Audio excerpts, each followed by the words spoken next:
In this podcast, we talk about relationships. All right, let's try Take two. It takes energy to be a bad person.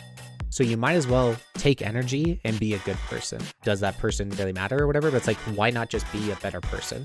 You know, this person that's just doing my scanning my groceries or just grabbing me a drink or whatever it may be. It's like, thank you so much, Steve. Right, and addressing them. I thought we scanned our own groceries these days. Thank you, computer. I've seen people triple park when there's no parking attendants.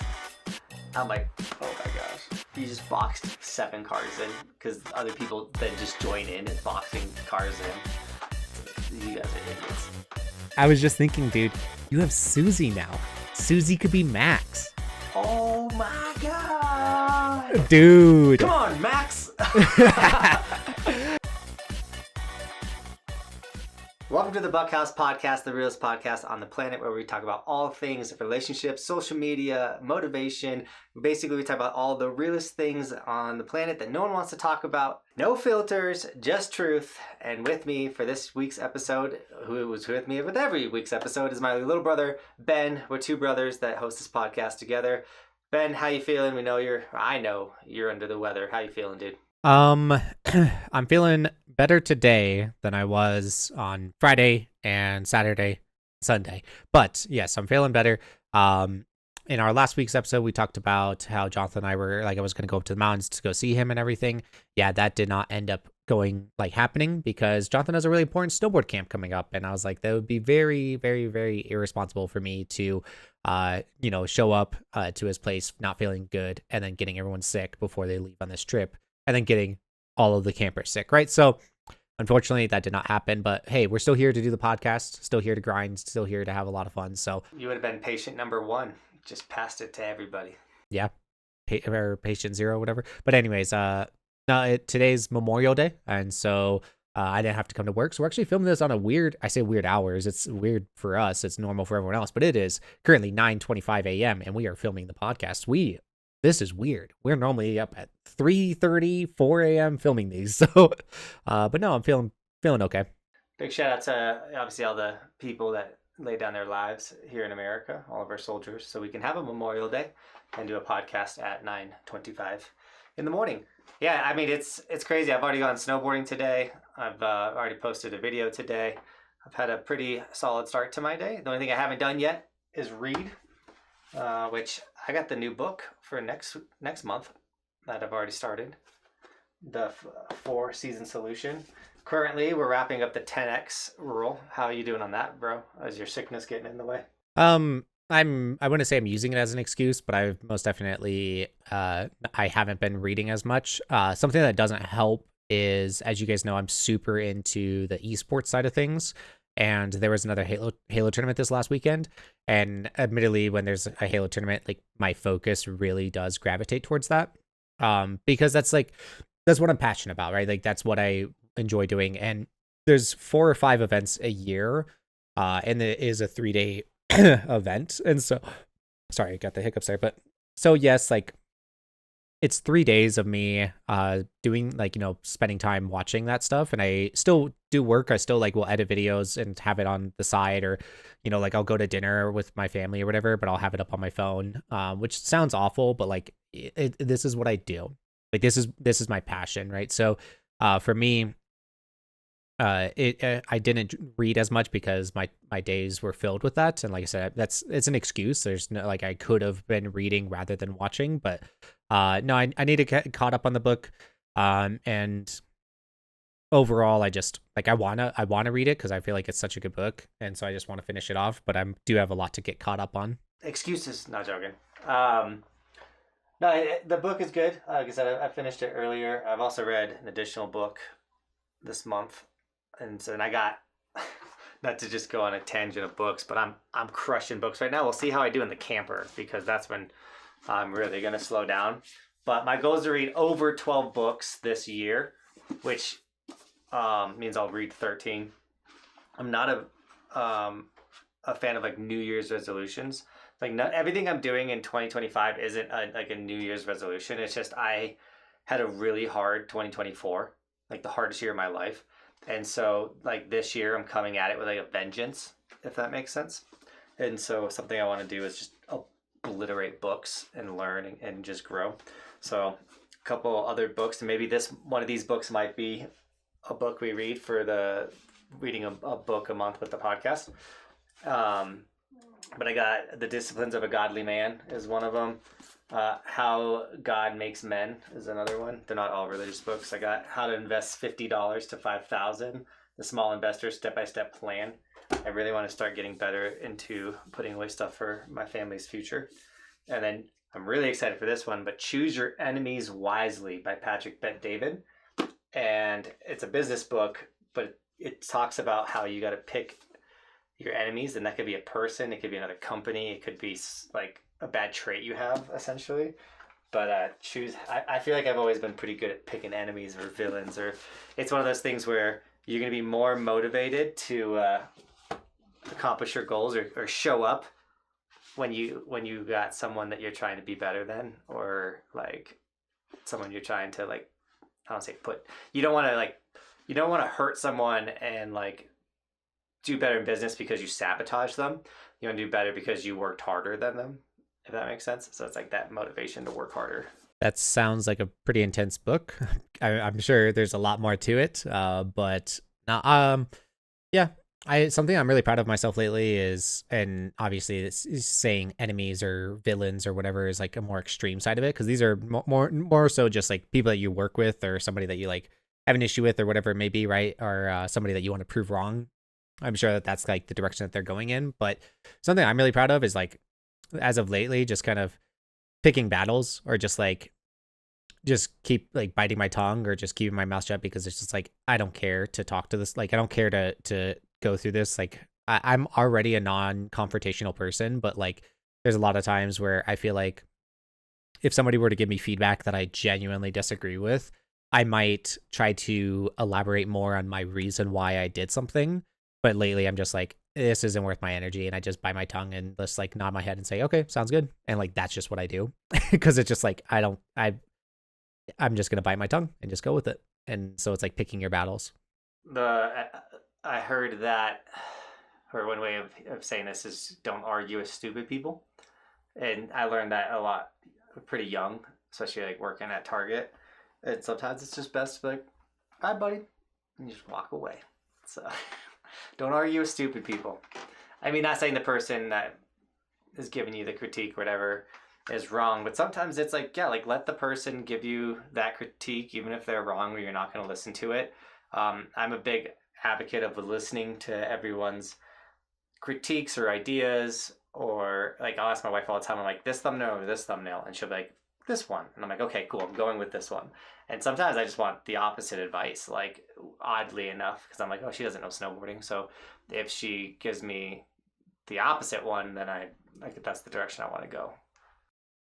For me, that's like a double-edged sword, because something that I know is a problem with myself is that I seek validation or seek approval from other people when I don't need to.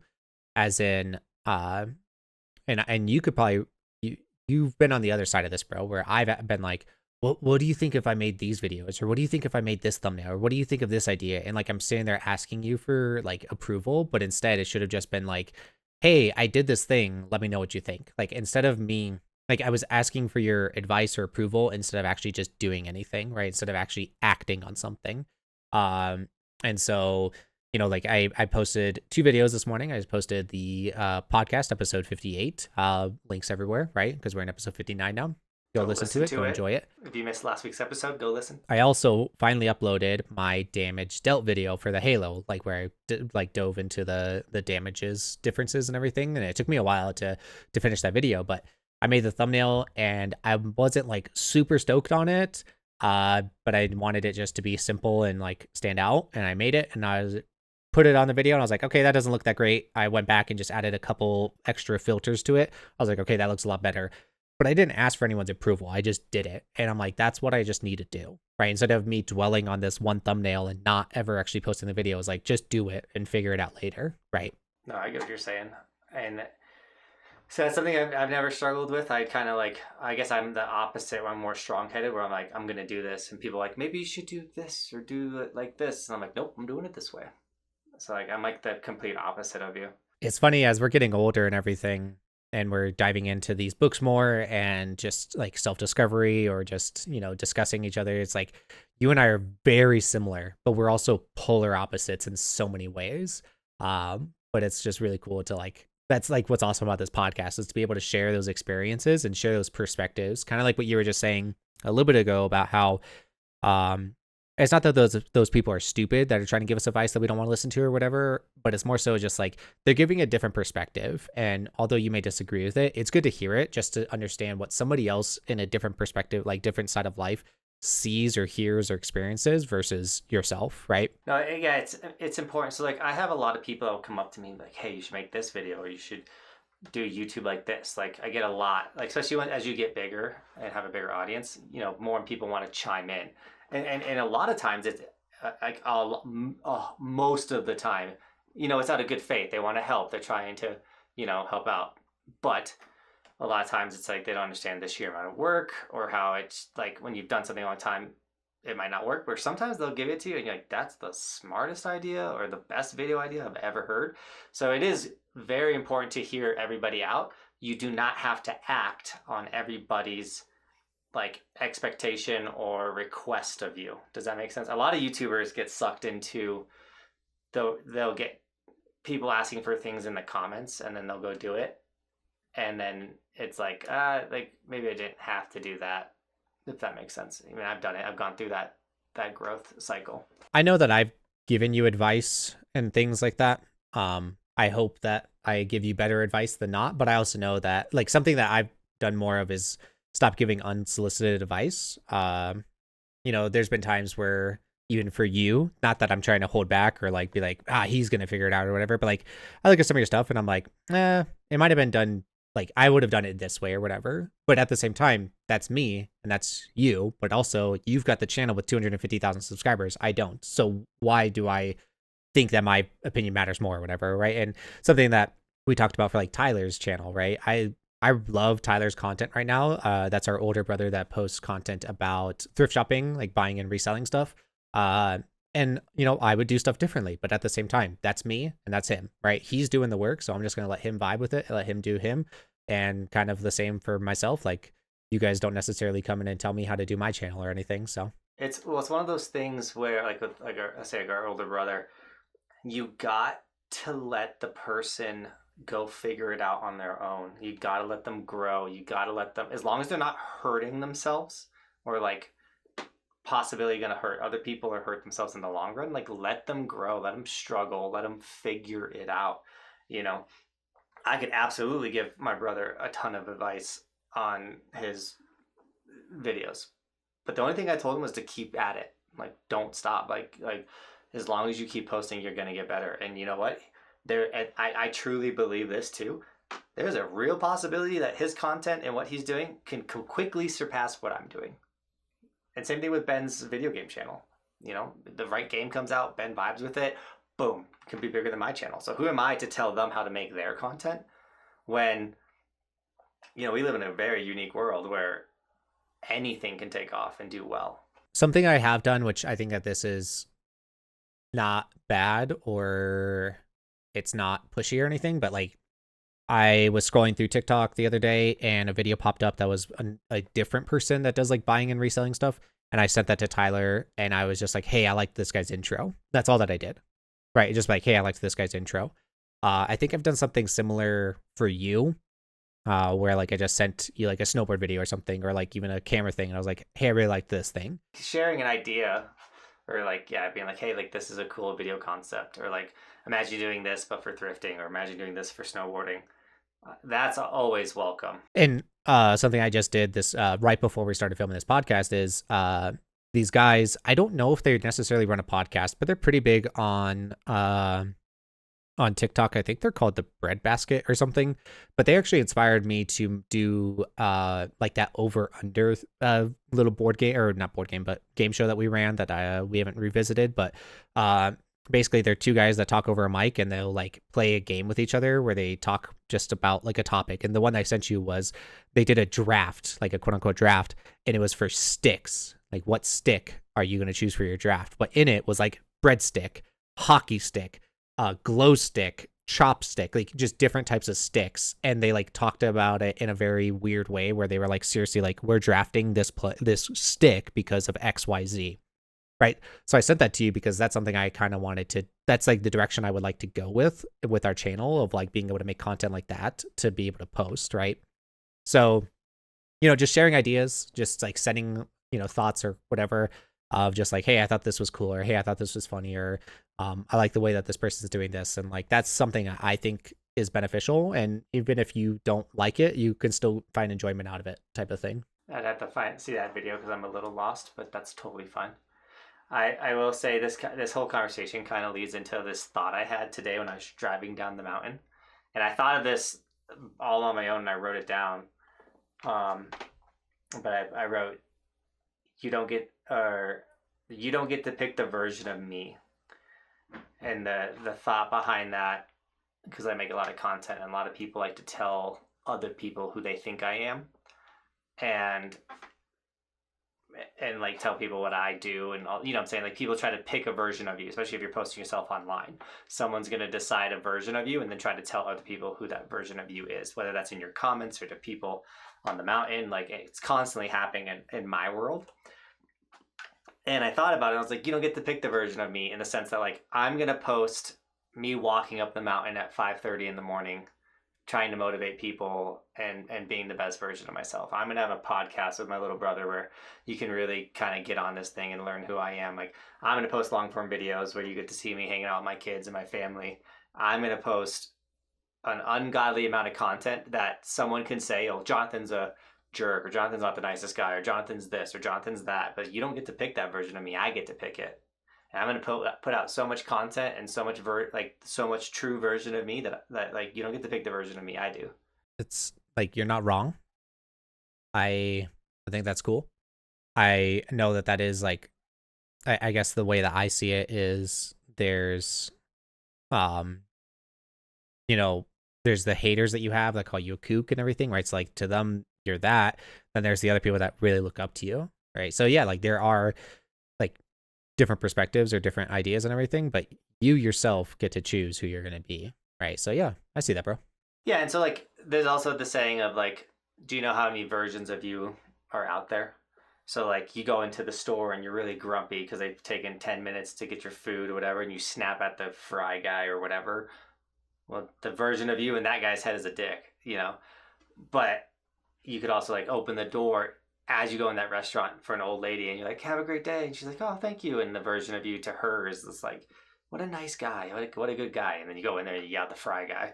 Like there's so many different versions of you out there. And every day, every person you interact with, you've now left a different version of yourself out there in the world. Obviously, that's kind of very deep thinking. But overall, the overall arching when you're making content, and this is just for anyone that's interested in being a content creator or creating content, is like, by posting videos and doing it consistently, you get to choose the version of yourself that's out there. But people will try to pick a different version. I see it all the time with Shaun White. People try to tell me how horrible or bad of a person Shaun White is. And I'm like, you never met him. Well, a guy told me a story about when he met him. It's like, shut up. Like, you're just trying to create a different version of the best snowboarder of all time. Like, Shaun White got to pick the version of himself because he went out there and grinded and worked hard, and so like get out there and put out the work, create the version of yourself that you want to be. You just said that, like, comparing you being friendly to the old lady going into that restaurant versus like you being not so nice to somebody else, and like how those two different experiences just portray who you are or whatever, like how those people see you. And you're like, that's kind of deep thinking. But at the end of the day, actually, I don't think it's that deep, because in reality it goes into that, like, it costs you nothing to be nice to somebody, right? So instead of like, just remember that you may never see this person again, or you may only see them one time or whatever it may be. So why be mean? Why be that asshole, right? Why not just be that nice person, right? And although there's a counter argument of like, well, I'm never going to see them again, so why should I have that opinion or whatever. But it's like, you could have a lasting impact on that person just because you were nice to them at one time or whatever. Or like that person could be having a terrible day, and just by you putting in that little bit of extra effort to be nice, it could change their day, right? So it's one of those, like, you might as well be like, choose that better side of you, choose to be that better person, portray that better person if you're gonna just going through your everyday life. And that's actually something that goes into like the 10x rule of, talks about how it takes energy to be lazy, but it also takes energy to be productive and successful. So might as well choose spend the energy to be productive and successful, right? It takes energy to be a bad person. So you might as well take energy and be a good person, right? So like, I know what you're saying by like, that's deep thinking of like, does that person really matter or whatever? But it's like, why not just be a better person type of thing? Absolutely. It is hard to always carry yourself in a happy looking demeanor, but like when you're in the store, try to just like have a smile on your face, like, because a lot of times you walk in and you got like a resting bee face, but sometimes like if you're just in there smiling, sometimes I'll do this and I just like I'm smiling at people and just getting smiles back. It's kind of fun. I was actually gonna like talk about that exact thing because, especially like I wasn't feeling well this weekend, right? But it is what it is. Chris and I still needed to go shopping yesterday, so we went shopping, and sure enough, like, I will say some people kind of like tipped me the wrong way. They were just kind of like being stupid in the store, and I want to say that bothered me, but it was just like, I'm not feeling well, and then all of a sudden, like, kind of getting annoyed or whatever. And I'm just walking around with 100% an RBF, right? A resting bee face. And I'm just walking around like that. And then I just like made eye contact with this one guy and I was like, yeah, that guy thinks I'm a terrible person. Like I literally had that moment where I was like, maybe I should put a small little smile on my face. But something I actively try to do, this is something that actually dad taught me, which is kind of funny, but I actively look at people's name tags when it comes to restaurants or when it comes to, the cashier or whatever. I actively look at people's name tags and I will address them that way. I'm like, oh, thank you so much, Michael, or thank you so much, Steve, or thank you so much, Jennifer. Like I actively look at their names and just try to approach them with like a smile and just like say their name and just like, hi, like, thank you so much.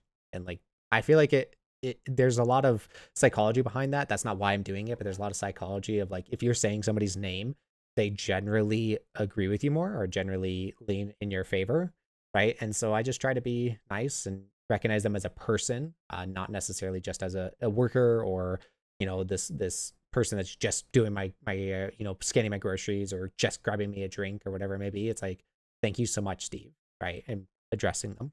I thought we scanned our own groceries these days. Thank you, computer. I learned that by being an employee. Like I would like bring people out and they'd be like, thanks, Johnathan. And I'm like, ah. So then I started doing it because I enjoyed when people would say my name to me, as weird as that sounds. But like, yeah, it makes you not feel like a robot. And it's such a monotonous job, like just checking people out, things like that. So no, it's hard. Like even today, or like the other day, like when I split boarded up a basin, there was a bunch of people around and I had like a podcast in. And it wasn't that I wasn't trying to like wave and say hi to people, whatever. I was just in the zone, head down, like in my own pain cave, like grinding it out. And this guy was like talking to me and I'm like, oh, sorry, dude. Like what? It's like, I'm not trying to like ignore you or it's not that I'm not trying to interact with people. Sometimes it happens with the chairlift. Sometimes I get on a chairlift with someone and I'm like, cool, they don't know who I am. And I'm just like quiet the whole way up. I'm not trying to have like a conversation, if that makes sense. So have you ever seen those progressive commercials just on TV, and it talks about like new homeowners becoming their parents or whatever, and like it's like cheesy things of them like cutting the grass or like parenty things.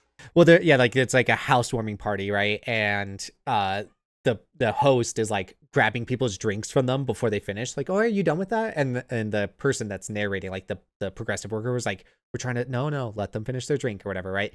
And one of the most recent ones was this guy at a gas station who's next to another person at the gas station, and he has to make like small talk. He's like going out of his way to make small talk when you just don't need to.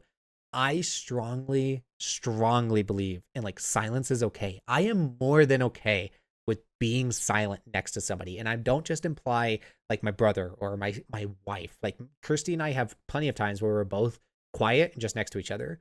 And like that's perfectly fine. But I also am extremely okay with that at work. Like we don't have to talk. We can just be quiet. I think that should be like more normalized, and it kind of isn't.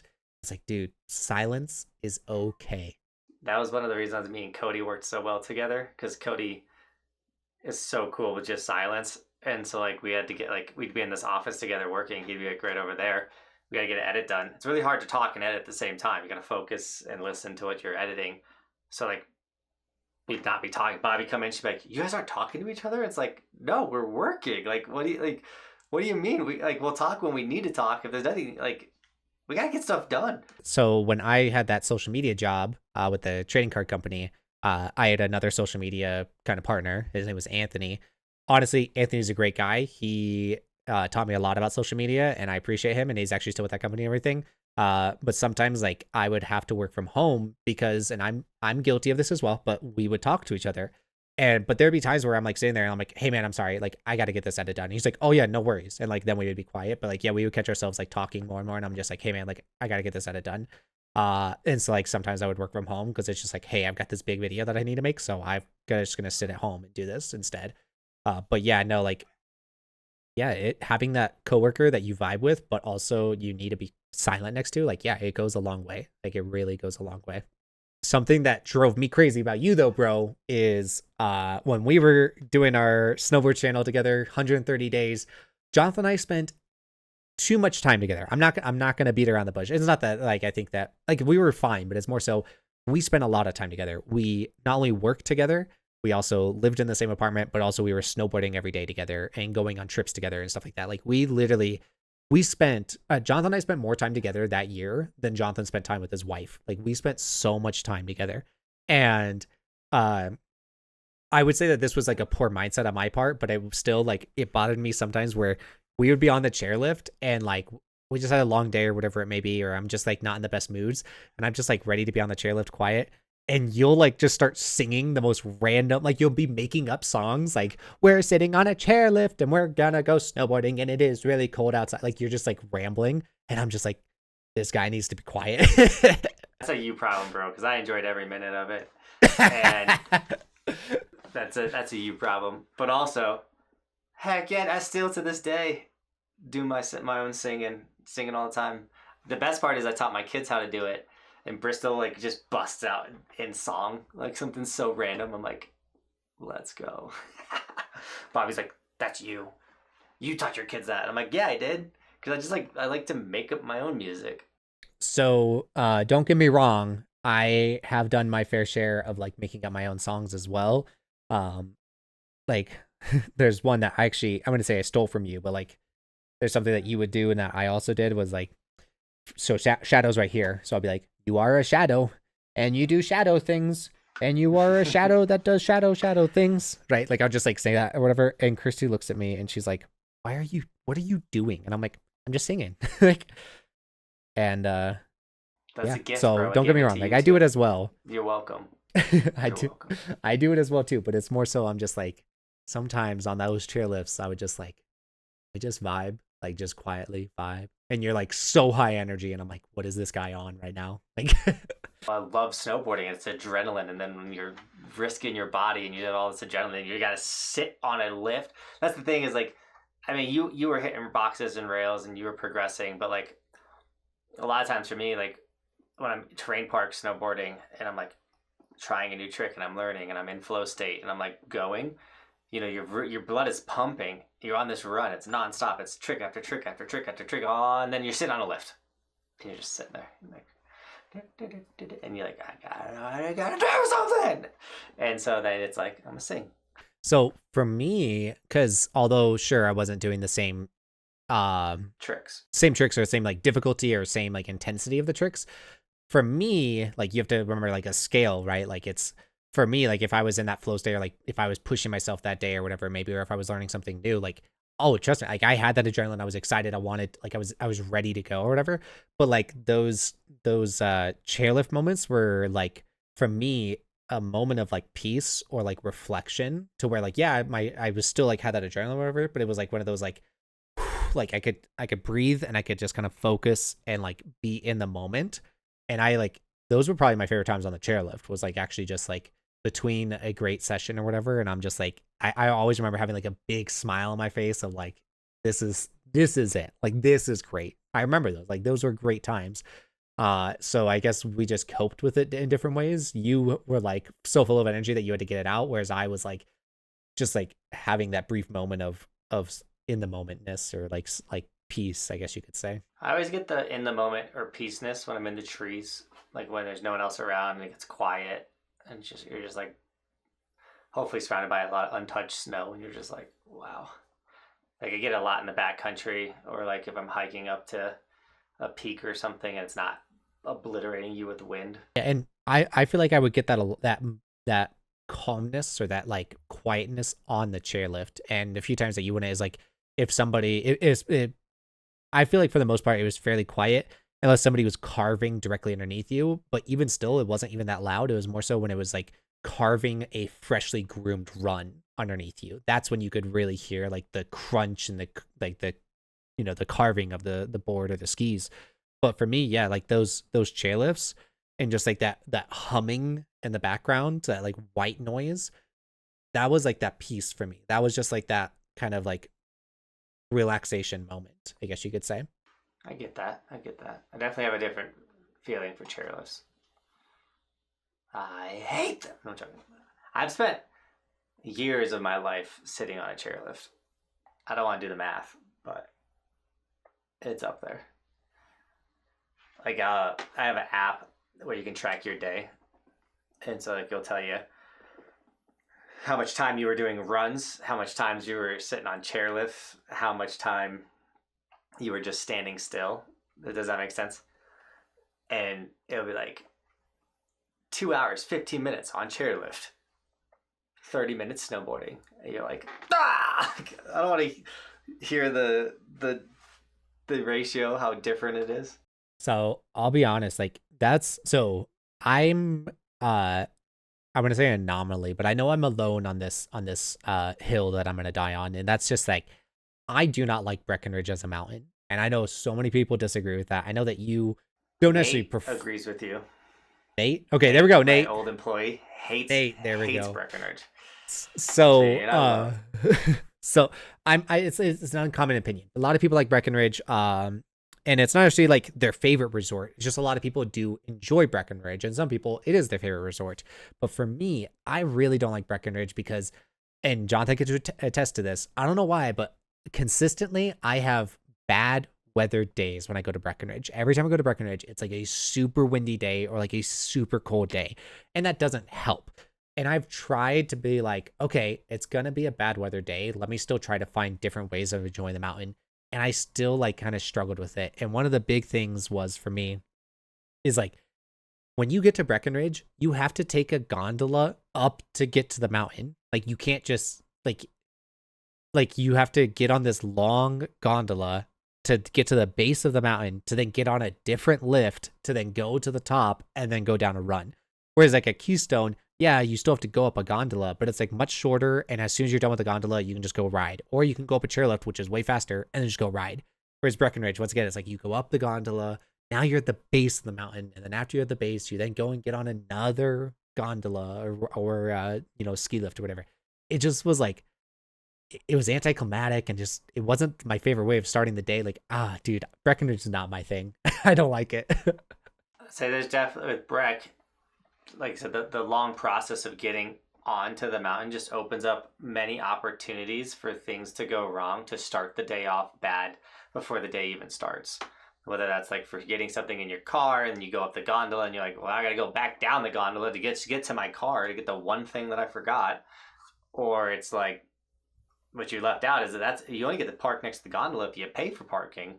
So truly, you got to park in the free lot, and then you got to get in a bus. You got to take a bus over to the gondola. And then you get in the gondola, and then you take the gondola up, and then now you're just at the bottom of the mountain. So then, what chairlift are you going to go up? And then you got to get in line. Since you've took the gondola up at the busiest part of the mountain, so you're waiting in line for a little bit. Then you finally get on a chairlift just to go up, and then are you riding park or are you gonna go ride like Upper Mountain? Because then you gotta get on another lift ticket, and then you're like, cool, I've been here for an hour 15 minutes and I haven't snowboarded at all. Exactly. Thank you for actually mentioning the parking, because yeah, I like kind of didn't even mention that. But also, when oftentimes when you and I were going to Breckenridge, was like we wouldn't get there until like, like well, I would say like 2 or 3. And so sometimes they wouldn't be charging us for parking because it was so late in the day. So we did get to park close to the gondola. But yeah, you're right. If you were getting there at 8 a.m., dude, no, you got to go park in the satellite lot, get on that bus. Like, yeah, it takes you like an hour just to get started to go snowboarding. Like, no, that sounds awful. And especially if you drove up that day, you just drove 2.5 hours to then go and sit, in the bus, to then sit in a gondola, to forget something, to go back down to the gondola, sit in a bus, to get to your car, get back, just, oh, dude. Whew. It just opens up opportunities for things to go wrong, or for you to second guess what you're going to do today, or to get frustrated because the bus took forever to show up, or the bus driver drove slow, or like by the time you got to the mountain, my foot went numb in my boot and now I'm irritated because my foot doesn't feel good. Like, there's a lot more opportunity than like, oh, I just parked, I walked, I'm on the lift, now I'm snowboarding. I know that these are just the biggest first world problems known to mankind, but like it's just the reality is like this is, I shouldn't say the reality. It's just, that's, as somebody that was privileged, like living in the mountains and everything. Yeah. Like that is a nuisance or whatever. Right. So, going to Keystone was a lot more enjoyable and everything like that. But yeah, like, and then once again, now we go back to what we were talking about earlier of like smiling and saying people's names and having a good impact. And you just spent 3 hours not snowboarding just to try to go have a good day. And you're all frustrated and you're like, I got to put a smile on. Like, life is funny, dude. Life is funny.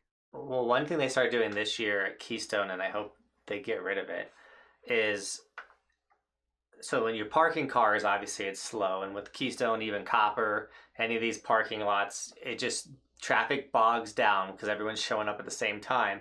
And you can only park cars so fast. So what Keystone would do to like try to get cars off the highway is they would send people to the satellite lots, even though that the main River Run parking lot had parking. But so just to clear the line of cars, they would send 50 cars or 100 cars to a satellite lot, which would add 30 minutes to just getting to the mountain. It's awful. So they like one day to try to send a satellite. I'm like, dude, I don't want to go to satellite. Like, I want to park here. And he's like, we're trying to get cars up the highway. And I'm like, yeah, but I also have like a life to do today. Like, I'm not here for the whole day. Like, you'll remove a whole hour of my snowboarding by making me go over there. It was just so frustrating. That actually is really messed up, because it's like that defeats the purpose of showing up early. Like, that defeats the purpose of being responsible and getting there before everyone else. Like, that is very inconsiderate and very, I don't blame you for being frustrated for that. And yeah, you're right. Like, dude, I'm not going to lose an hour of my day just because you guys, like, no, like, that's messed up. That's messed up. Want to clear the highway. Like, no, park cars faster. Like, or like have more parking attendants so you can have people parking in this side of the parking lot and that side of the parking lot. It's not my fault. You have 3 people out here parking cars. Also, dude, some people, they just don't, like, this is what like gets me frustrated. Like I was saying when we went shopping yesterday, is like, how do you not know just to like just go park your car? Like, it's not rocket science, but some people it's so difficult. Dude. And like they're when there's not parking attendants out there, dude, the parking lot is undrivable. People park so poorly. Undrivable. You can't, like, sometimes with parking attendants, the parking attendants park people so bad it's undrivable. But it's like, cool, you just parked 5 feet behind a truck. How do you expect that person to get out? I've seen people triple park when there's no parking attendants. I'm like, oh my gosh. You just boxed 7 cars in because other people then just join in and boxing cars in. It's like, you guys are idiots. Yeah, dude. And like, not to, I've beat this dead horse so many times now of like everyone moving to Colorado Springs, but dude, it's not even funny like how bad people drive nowadays. Like, I've got people turning right while they're in like the middle lane. Like, they'll literally turn through 2 lanes to get to a destination. I'm like, this isn't acceptable in any state. Why did you move here and also like you're just doing that here? Like, it's it's I'm so a big scary. And advocate. Like that's a great example of like, hey, you messed up. You weren't in the right lane. So now you have to go past and figure it out. Like, don't make people stop behind you while you do this super illegal move and you do all this stuff. Like, no, you messed up. You missed your turn. Like, let's say you need to turn left. Like, you'll see this a lot of times where you need to turn left, but they didn't get in the turning lane. So they just start creeping into the turning lane, but now they're blocking the going straight lane. But the turning lane's not moving. So now everyone in the, can't move because you're being selfish because you're like, oh, I got to turn left here. Well, you didn't do it properly. You weren't paying attention, whatever it is. You messed up. So now you go deal with the 2 extra minutes, the figuring it out. Like, you go deal with the consequences of that. Stop making everybody else deal with your mess. yeah, as I'm getting older and as I'm dealing more with these like just very frustrating driving experiences, I would say I want to say meaner, but most definitely more selfish when it comes to driving. But it's purely because, like you were saying, like I'm not gonna go out of my way to help you fix your problem that you caused. Like I'm not gonna go out of my way to help you fix your problem. Like if you're the one that doesn't know what's going on, if you're the one that made the mistake, like I'm done, like trying to help you out. I'm done. Like I'm just gonna keep doing me. Like like I'm not gonna slam on my brakes to let you merge on the highway. Like that's just not gonna happen. You were supposed to be accelerating and you didn't. That's not my fault. So figure it out. Like I'm just done with that stuff. Like, and like I said, like maybe I'm the a-hole driver now or whatever, but it's like, no, I'm just done dealing with other people's BS and I'm just gonna do me. I'm gonna do the right thing, right? Well, I when I worked for Frito Lay, I took a legitimate 3-day driving class to like drive big vehicles on the road and everything like that, mixed in with I have a camper and I tow. Like literally, we're about to take the camper out and drive from Colorado all the way to Oregon, and then from Oregon, we're gonna drive it from Mount Hood to the coast, and then drive it around the coast, and then we might go down into California and come back to Colorado. Like, we're gonna be like, I've towed my camper a lot, and in that process, you learn that like if you mess up, like you just gotta go like it's on you to figure, like I'm not going to turn my camper from the left lane to go right, just, like there's, and you learn to be very aware of what you're doing.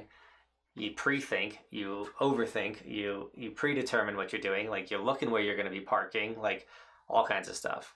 So something that I also think people don't have the ability, not the ability, because like that's what I'm actually saying against is like, I think some people haven't figured out how to use a GPS properly.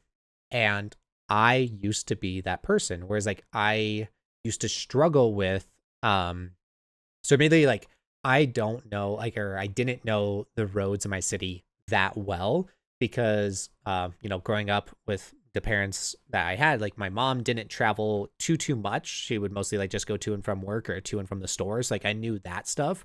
And then from there, my dad also like we would go traveling, but it was mostly like we would go to the mountains. Like I knew how to get to the mountains. I didn't necessarily know how to drive around the city that well because I just didn't like experience that too much. And even when I got into high school, I didn't like go with my friends to go downtown and like go around or like go to this restaurant or like just drive around.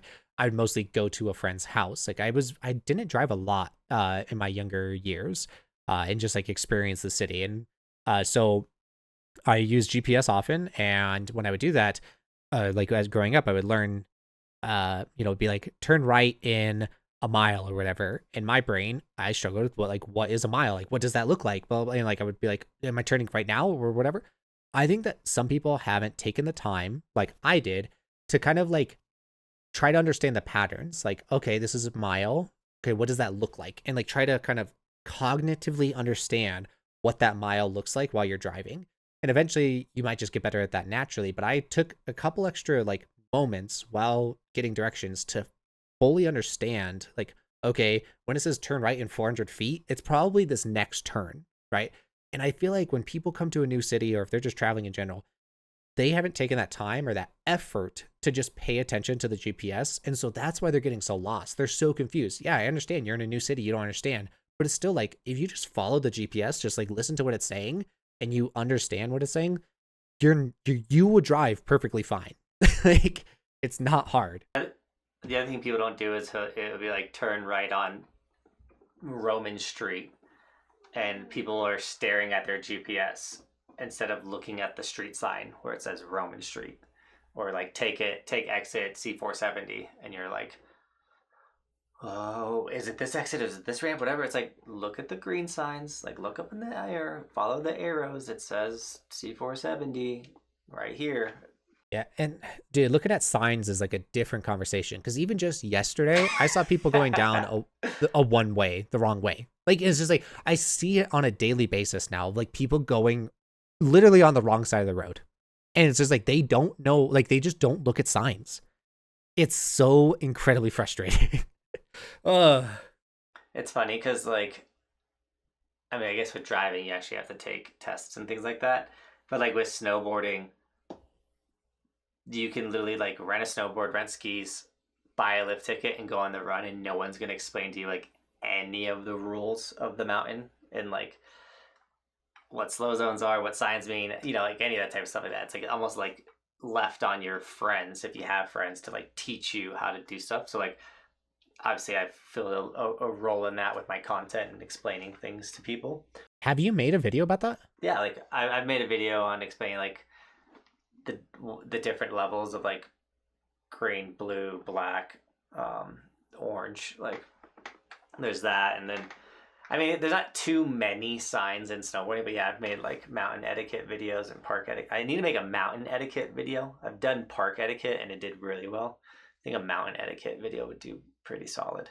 I think you could do that, but then you could put in curveballs such as remember when we would go to like Kirkland and there's the like expert terrain, and like, they would have like literal like skull and crossbones on their signs and everything like that. And so like you could throw in those nuances of like, you're not going to see this on every resort, but there are some resorts that are more extreme than others that have pretty much just straight backcountry skiing, and like this is what that sign looks like, and like kind of go in those nuances, because most people watching the video are going to be the ones that are like, what exactly is a green and what's a blue, like that type of stuff. But still, like showing off those like more extreme signs, it like I think it could do well, bro. Especially because I know that park etiquette video, yeah, and we talked about it recently. You were like, I didn't think it was going to do that well. I made the video and it popped off, right? So I think a mountain etiquette video would do really well. Yeah, I think so too. It's Kirkwood, by the way, not Kirkland. I said Kirkland. I knew. What resort is he talking about? I know why I'm saying Kirkland, because that's Costco's brand. But no, I know it's Kirkwood because we've gone there on multiple occasions. I have everyone stickers that has on a Costco near him is like, I love Kirkland. Yes, the Kirkland resort of Costco. But we've touched on it as well. But yeah, it is genuinely crazy how you could just rent a snowboard, rent your gear, get a pass, go up the mountain, and you could be doing something extremely dangerous, and nobody's checking in on you. Like no one bats an eye. Yeah, like no, you could literally die or even kill someone. And I've got a smile on my face. It's morbid, but like that is genuinely, this is dangerous. This is actually, you could fall off a mountain. You could run into a tree. This is extremely dangerous, and nobody checks you. Nobody checks you. It's wild. I definitely try not to like interfere with other people and what they're doing, or butt in and be like, "Hey, let me teach you this." Like, I try not to be that guy. I don't like being that guy because I don't like that guy.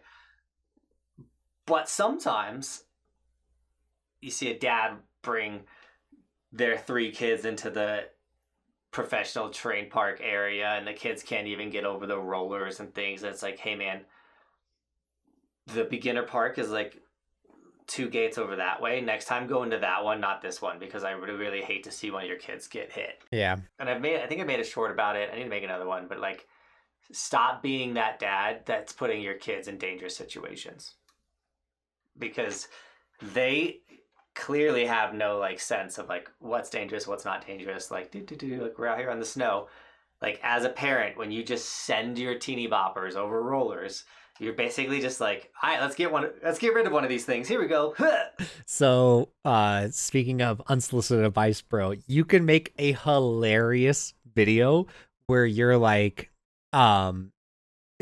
you're talking to the camera and there's a background shot of something. You're like, so you're coming, post this at the start of the season. You're like, so you're coming out to Colorado to go skiing from Texas or whatever. Here's the list of things to not do. But like in the background is Roman like going up a huge jump or something. And like talking about, don't let your kids do this. And like just, satire, like overly make fun of it, of like, don't let your kids be doing this as Roman's doing it. To use Roman in Bristol, like, especially once Bristol's like a little bit more competent in snowboarding.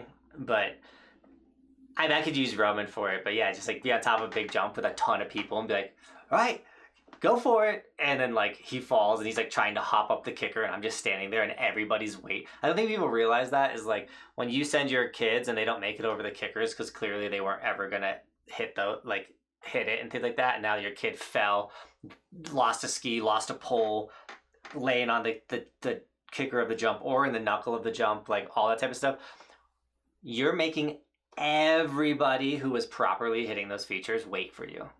It's kind of like the turning thing. It's like it's the same style thing, and it's different. I'm not saying you're not allowed to go in the park and you're not allowed to go learn and experience. No, like you totally are. And if the jumps are dead, sure, still dangerous. Guess go have fun. But like there are small terrain parks for a reason. If your kids cannot hit a 5-foot jump, don't take them to the 45-foot jumps. Like, use some common sense here. I'm just like trying to envision how to make this video where you tell Roman, you're like, okay, go now. And you turn to the camera and you're like, so don't let little Timmy go off this big jump. Like, oh, dude, I think it could be so funny. If he's not ready. And then like have him like hopping up the kicker and then have all of the, like, get like 8 of my friends to be like, come on, man. I'm just like standing there like, good, doing great, Timmy. Dude, yes, you could make that video. It'd be so funny. I'm like, oh, dude. Sometimes I miss making content with you, bro. Especially now that I would say my mindset's changed so much since we were making content together that it's not even funny. So it's like sometimes I miss it. I think skits are appropriate. Sometimes they're fun to make, and I'm gonna go out as the Grinch again this winter. My Grinch videos always go mega viral. But I feel like I could do a couple more things as the Grinch just to do better. I forget. Have we talked about doing a Buddy the Elf one? Yeah, I bought the outfit. I just don't look like Buddy the Elf, especially with my mustache. I mean, take one for the team. I don't know if I want to shave the mustache for the Buddy the Elf skit. But I met a friend. You haven't met him yet. His name is Rob, and he does look like Buddy the Elf, and he doesn't have a mustache, and he's tall. Okay, there we go. So I can maybe get away with him being the main actor, the Buddy the Elf character, and I could be like the person getting messed with. So something that you could also quote unquote like invest in, or like if you plan on making more of these, is you remember how there's those like face masks that look like a face?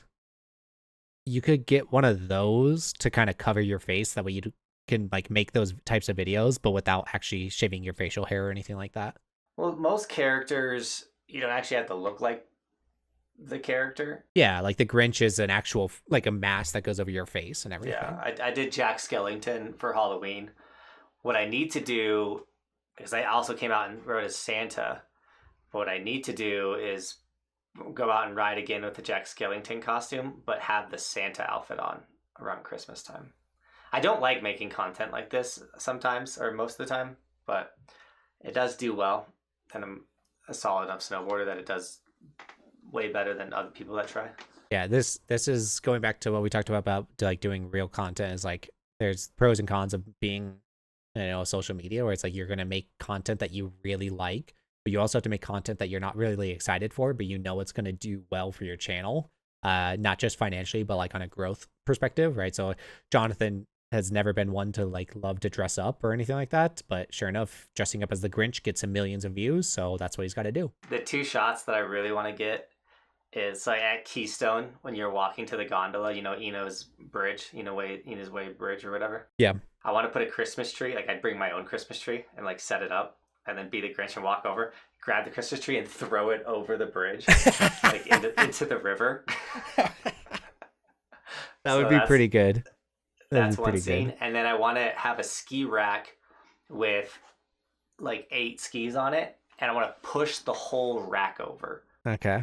like flip the rack, because that's why like one of the biggest reasons, like, I might be sharing my secrets right here, but the reason why the Grinch video does so well every year is because I'm smacking people's skis and throwing Damon and stealing ski poles and like doing Grinch stuff to skiers, and it's the Grinch who hates skiers. Yeah. And I'm just trying to think of like other, because like I'm trying to think of the movie and like what you could do to kind of like put that together. And sure enough, yeah, like grabbing a Christmas tree and like throwing it, that's very characteristic of the Grinch. I need a friend that has ski kids, because another one would be amazing is to push little skier kids over, like get Ian, or I guess because Ian can ski, so have him be like a ski instructor with like 3 kids, and I come behind their little snake and just like push them over. Yeah, but I was just thinking, dude, you have Susie now. Susie could be Max. Oh my god, dude! Come on, Max. Oh my, she looks like Susie looks like Max. Oh my god, dude! Looks you have to like Susie try to get her to pull you up. or something. Yeah, you gotta try to get her to pull you or something. That'd be awful. Yes, it's amazing. See, this is why we get together once a week and talk about stuff. Because yes, Susie being Max. Oh my goodness!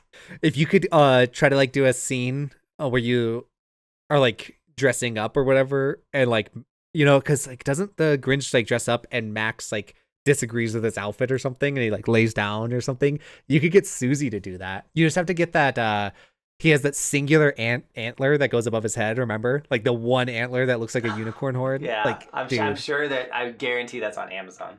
Oh, dude, yeah. But like, yeah, you got to get that ready for this next winter, because Susie is going to be The hard thing is my Max. Grinch outfit is like a Santa outfit. Like there's no like belly Grinch, like, so I wouldn't be able to do the outfit part, but I know what you mean. definitely be able to put the antler on her head, and even just like a top to bottom run, or like just a video of me snowboarding as Susie's running.